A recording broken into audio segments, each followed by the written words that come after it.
ಅನಾದಿ ಕಾಲದಿಂದ ಬಂದಂತಹ ಪದ್ಧತಿ ಇದು. ಧರ್ಮ ಹೊತ್ತ ನಾಡು, ಪುಣ್ಯ ಬಿತ್ತ ಬೀಡು. ಬ್ರೋ ಈಗ ತಾನೆ ಕನ್ನಡ ಅಂದ್ರಲ್ಲ. ಕನ್ನಡ. ನಮಸ್ಕಾರ NITK. ಇವತ್ತು ನಮ್ ಜೊತೆ ಒಂದಷ್ಟು ಜನ ಜೂನಿಯರ್ಸ್ ಇದಾರೆ. ಬನ್ನಿ ಅವ್ರಿಗೆ ಒಂದಷ್ಟು ಕ್ವಶನ್ಸ್ ಕೇಳೋಣ. ಫಸ್ಟ್ ನಿಮ್ಮೆಲ್ಲಾರ್ದು ಹೆಸರು ಹೇಳಿ. ನನ್ನ ಹೆಸರು ಧ್ಯಾನ್, ಸುಮಂತ್, ಚಿನ್ಮಯ ಕೃಷ್ಣ, ದರ್ಶನ್ ರಾಮ. ಇವಾಗ ನೀವು ಇಂಜಿನಿಯರಿಂಗ್ ಕಾಲೇಜಿಗೆ ಬಂದಿದ್ದೀರಲ್ಲ, ಕಂಗ್ರಾಚುಲೇಷನ್ ಬ್ರದರ್. ಮೂವಿ ನೋಡಿ ಮೂವಿ ತರನೇ ಇರುತ್ತೆ ಕಾಲೇಜ್ ಲೈಫ್ ಅಂತ ಎಷ್ಟು ಜನ ಅಂದ್ಕೊಂಡಿದ್ದೀರಾ?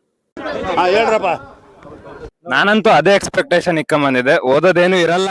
ಆಹಾ, ಈ ತರದ್ ಮಾಡ್ಲು ಕರ್ನಾಟಕದಲ್ಲಿ ನೀವು ಒಬ್ರೇನೋ, ನಿಮ್ ಜೊತೆಗಾರ ಯಾರು ಅವರಪ್ಪ? ಇದೊಂದೇ ಮಾಸ್ಟರ್ ಪೀಸು. ನೀವು ಈ ಕಾಲೇಜ್ ಲೈಫ್ ಅಲ್ಲಿ ಏನೋ ಒಂದು ಮಾಡ್ಲೇಬೇಕು ಈ 4 ವರ್ಷದಲ್ಲಿ ಅಂದ್ರೆ ಏನು? ಗೊತ್ತಿರೋದು ಕಲಿಬೇಕಂತೆ. ನಾವು ನಿಮ್ಮ ಅಭಿಮಾನಿ ಅಣ್ಣ, ನಿಮ್ಮ ಅಭಿಮಾನಿ ಅಣ್ಣ. ಫಸ್ಟ್ ಟೈಮ್ ಹಾಸ್ಟೆಲ್ ಎಲ್ಲಾರ್ದು? ನಂದು ಫಸ್ಟ್ ಟೈಮ್. ನಂದು ಫಸ್ಟ್ ಟೈಮ್ ಇದು. ಹೆಂಗಿದೆ ಫಸ್ಟ್ ಟೈಮ್? ಬಟ್ಟೆ ಒಗೆಯೋದೇ ಪ್ರಾಬ್ಲಮ್. ಅಪ್ಪ ಅಮ್ಮನ್ ಕಾಟ ಅಂತೂ ಕಡಿಮೆ ಆಗುತ್ತೆ. ಎಂಥ ಒಳ್ಳೆ ಮಕ್ಕಳಿಗೆ ಜನ್ಮ ಕೊಟ್ಟೆ.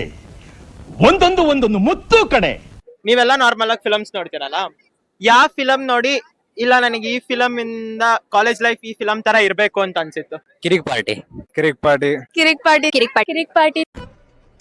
ಇದು ಆಕ್ಚುಲಿ ಚೆನ್ನಾಗಿರೋದು. ಇವಾಗ ಎಲ್ಲರೂ ಫೇವ್ರೆಟ್ ಫಿಲಮ್ಸ್ ಹೇಳಿದ್ರಲ್ಲ, ಅದರಿಂದ ಒಂದೊಂದು ಡೈಲಾಗ್ ಯೋಚನೆ ಮಾಡ್ತಿದ್ದೀನಿ. ಕನ್ನಡ ಬರಲ್ಲ. ಈ ಕರ್ನಾಟಕದಲ್ಲಿರೋ ಎಲ್ಲಾ ಪ್ರಜೆನು ಕನ್ನಡದಲ್ಲಿ ಮಾತಾಡಬೇಕು. ಎಡಿಟರ್ ಬೀಪ್ ಹಾಕ್ಬಿಡಿ ಇಲ್ಲಿ. ಕಷ್ಟ ಆಗ್ತದೆ ಅಡ್ಜಸ್ಟ್ ಆಗೋಕೆ. ಬಟ್ಟೆ ಹೋಗ್ಯಾಕ ಯಾರೋ ಬಟ್ಟೆ ಹೋಗ್ಯಕ್ಕೆ ಅಂತ ಹೇಳಿದ್ರು.